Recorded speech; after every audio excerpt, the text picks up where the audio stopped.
On August 12, 1099, the Battle of Ascalon marked a pivotal moment during the First Crusade. Following the siege of Jerusalem, the Crusaders, led by Godfrey of Bouillon, sought to establish control by defeating the remaining Fatimid forces in the region. The Crusaders had gathered their forces after the hardships of the siege of Jerusalem, uniting under Godfrey of Bouillon, whose leadership became crucial against the Fatimid opposition led by Al-Afdal Shahanshah. Al-Afdal Shahanshah, aware of the threat posed by the Crusaders, strategized within the corridors of his encampment. His plans were both ambitious and crucial to maintaining Fatimid control over the region. As the two armies readied for confrontation, a sense of anticipation hung in the air. The Crusaders knew they faced both the elements and an experienced enemy. The sounds of preparation grew as both sides began to chant their war cries, heightening the urgency of the morning. Godfrey encouraged his men, reminding them of their sacred duty. On the other side, Al-Afdal coordinated with his generals, pointing decisively at their battle lines, emphasizing strategy for repelling the Crusader advance. As the sun reached its zenith, both forces began to advance, clashing in a fierce echo of steel against steel, heralding the commencement of the battle. Godfrey fought valiantly at the front, embodying the spirit of the Crusaders. His bravery rallied his men, instilling them with renewed vigor. Meanwhile, Al-Afdal, observing the fray, dispatched reinforcements from behind, aiming to encircle Godfrey's forces and capitalize on their initial advances. As the battle raged on, both sides suffered heavy losses, but the Crusaders began to exploit vulnerabilities in the Fatimid lines, thanks to Godfrey's tactical understanding of the terrain. Al-Afdal, realizing his forces were outmatched, gave a signal to withdraw. However, it was too late. The ferocity of the Crusaders had already transformed the tide of battle. The momentum continued as Godfrey led the final charge, pushing deeper into the disorganized ranks of the Fatimid army. Shouts of victory began to rise among the Crusaders. With chaos consuming the battlefield, Godfrey's unwavering leadership shone through. He inspired his men to achieve what seemed an impossible victory over the Fatimids. As evening fell, the battle drew to a close, and the Crusaders emerged victorious, marking the end of the First Crusade's significant military actions.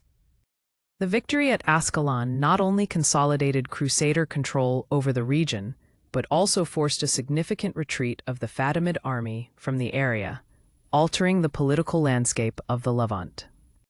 This last engagement signified a critical juncture in the Crusaders' journey, setting the stage for future territorial battles and furthering the conflict between Christian and Islamic forces in the region.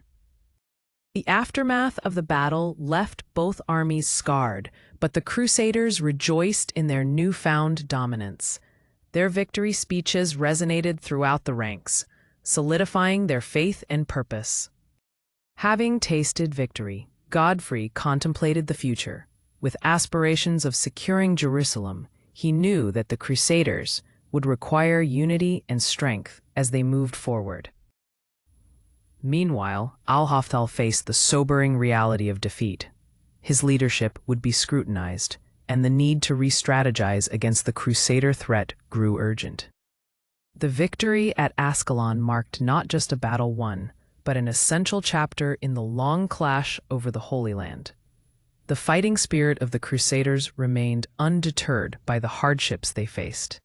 This decisive victory over the Fatimids enabled the Crusaders to seek out resources and reinforce their ranks, giving them hope for future endeavors. As the dust settled, both sides began to regroup, revealing the complexities of warfare and the heavy toll it took on each faction involved in the conflict. A Battle of Ascalon would echo through history, influencing the political dynamics of the region and setting the stage for future conflicts between the Crusaders and Fatimid forces. The day began with the rising sun casting a golden hue over the battlefield of Ascalon. Crusaders assembled, their resolve hardened after the harrowing siege of Jerusalem, eager for the confrontation that awaited them. Al-Afdal Shahanshah, atop a makeshift platform with a commanding view, rallied his troops with fervent speeches. His keen eyes scanned the horizon, urging his men to prepare for the imminent confrontation. In the minutes leading to battle, Godfrey held a strategic council with his trusted knights, discussing tactics learned from previous skirmishes during their journey. As the trumpet sounded, the Crusaders advanced, forming a united front with Godfrey leading the charge, shouting motivational cries to boost morale. On the contrary, Al-Afdal remained calm as chaos loomed, shrouding himself in strategic poise, while invoking the battle's purpose in his men's hearts. An early skirmish revealed fatigue among the Crusaders, but Godfrey rallied his men with reminders of their shared purpose and faith in their cause. The Fatimid forces unleashed a volley of arrows, which rained down upon the advancing Crusaders, testing their resolve and formations. With initial losses mounting, Godfrey urged a counter-assault, highlighting that previous battles had tested their faith and that victory was near. Al-Afdal's forces, in a moment of disarray, struggled to maintain unity as the relentless Crusaders pressed forward, exploiting every weakness. Despite mounting challenges, Al-Afdal developed a bold plan to regroup, aiming to rally his troops for one last stand against the determined Crusaders. The refused communication and chaos among the Fatimid lines began to fracture their morale, creating openings for the Crusaders to exploit. A long-awaited moment arrived as Godfrey urged his knights to charge once again, sealing their advantage in the battle's critical juncture. Al-Afdal, realizing defeat loomed close, sent signals for retreat, faced with the advancing tide of the Crusaders, bolstered by Godfrey's relentless drive. As Godfrey's forces surged, the morale of the Crusaders skyrocketed, leading to cries of victory ringing across the battlefield, echoing their triumph. The remnants of the Fatimid forces regrouped in disarray, while the Crusaders began to determine their next steps for consolidating power in the region post-victory. In the somber aftermath, Al-Afdal returned to his encampment, his thoughts plagued by the losses and the need to pivot strategies against the Crusaders. As the night settled over the battlefield, both sides contemplated the day's fierce struggle, knowing that the war was far from over. The significance of the Battle of Ascalon became clear in the larger context of the First Crusade, marking a turning point in Crusader control over the Holy Land. The day began with a stunning sunrise over Ascalon, casting a golden hue across the battlefield. Soldiers from both sides gathered their arms and armor, preparing for what was to be a decisive confrontation. An air of uncertainty hung heavily as the Crusader camp buzzed with nervous energy, while the Fatimids fortified their positions with determination. As the Crusaders gathered under the banner of the cross, Godfrey addressed his knights with fervor, reminding them of their sacred duty to reclaim the Holy Land. His words ignited a fire in their hearts, reinforcing their commitment and courage as they prepared to face the formidable Fatimid forces. Meanwhile, atop a rocky outcrop, Al-Afdal reviewed his forces with a critical eye. He rallied his commanders, emphasizing the importance of an unyielding defense. His confidence instilled a sense of pride among his troops as they prepped for the Crusader onslaught. The battle opened with a blood-curdling clash as the front lines surged forward. The sounds of swords clashing and shields breaking echoed across the battlefield, drowning out cries of valor. Godfrey led a fierce charge, his sword raised high as he fought alongside his fellow knights, penetrating the Fatimid defense. As the skirmish intensified, arrows rained down like a storm, targeting both Crusaders and Fatimids alike. Despite suffering initial losses, Godfrey's strategic sense emerged, urging his men to hold their ground and regroup for a counterattack that would turn the tide. Throughout the skirmish, Godfrey not only fought, but also move strategically across the battlefield, spotting weak links in the Fatimid lines. He directed his men, shifting forces where necessary to exploit these vulnerabilities, showing his capacity as a leader. Recognizing the growing disarray in the Fatimid ranks, Godfrey pressed on with increased ferocity. His knights surged forward, gaining ground and confidence as they broke through the front lines, leading to a ripple effect across the battlefield as the momentum shifted in their favor. As the sun reached its peak, the tide began to turn definitively in favor of the Crusaders. Al-Afdal, witnessing his forces falter, attempted to regroup. He dispatched messages to his remaining commanders, urging them to hold the line against the invading Crusaders. Despite Al-Afdal's efforts, communication broke down amidst the chaos. His commanders struggled to maintain order, and whispers of panic began to filter through the ranks of the Fatimid soldiers, as the pressure exerted by the Crusaders began to mount at every front. Seeing his opportunity, Godfrey signaled a full-force charge at the disorganized Fatimid troops. The relentless advance of the Crusaders left the Fatimid army reeling as they fought to maintain their position.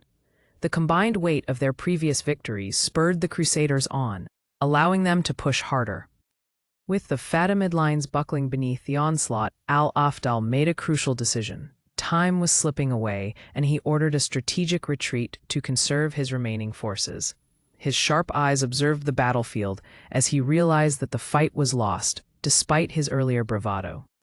As the Fatimid forces began to withdraw, confusion reigned among their ranks, causing a chain reaction of panic. The Crusaders took advantage of this disarray, pressing on and securing key points of interest within the battlefield, solidifying their hard-fought victory. As victory sung across the battlefield, Godfrey addressed his troops, reminding them that their faith and bravery had led them to this significant triumph. The Crusaders rallied in gratitude and camaraderie, celebrating not just a military victory, but a reaffirmation of their purpose. Amidst the revelry, strategizing commenced for the next phase of their campaign. Godfrey and his advisors considered the implications of their victory at Ascalon and the actions needed to secure Jerusalem firmly against any further Fatimid incursions. In the hours following the battle, the Crusaders began to tend to their wounded and celebrate their fallen comrades. A somber reverence settled over the camp as they acknowledged the price of their victory, honoring those who fought in the name of their faith. Meanwhile, Al-Afdal, retreating to the remnants of his once proud command, expressed his frustrations.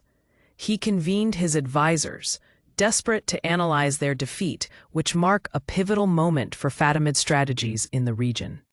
As news of the Crusader victory spread, local populations began to react. Some towns welcomed the Crusaders as liberators, while others remained cautious or even hostile, wary of the turbulent effects the conflict had on their daily lives. The victorious Crusaders, emboldened by their achievement at Ascalon, laid the groundwork for their next strategic move into Jerusalem. The atmosphere of triumph infused them with a renewed sense of purpose as plans began to materialize for the next phase of their campaign. Reflecting on the day's events, Godfrey strategized and considered the importance of diplomacy with local factions. He understood that military might would need to be paired with alliances to ensure the stability of newly claimed territories in the face of ongoing threats. As the night deepened, sudden fears of retaliation emerged among the Crusaders regarding potential Fatimid counterattacks. Godfrey, ever vigilant, increased patrols around the camp to safeguard against any surprise maneuvers from the defeated enemy, marking the wariness of conquest. The aftermath of the Battle of Ascalon fundamentally shifted the power dynamics in the Levant. Godfrey's victory not only solidified Crusader control over the region, but also put the Fatimid Caliphate on defendable footing and redefined future conflicts for years to come, setting the stage for further battles in the Holy Land. The Battle of Ascalon was the culmination of the First Crusade's efforts to reclaim the Holy Land. This decisive confrontation signified not just a temporary triumph for the Crusaders, but was a precursor to the complex and sustained conflict over Jerusalem, a battle for faith, survival, and territorial dominance that would echo for generations to come.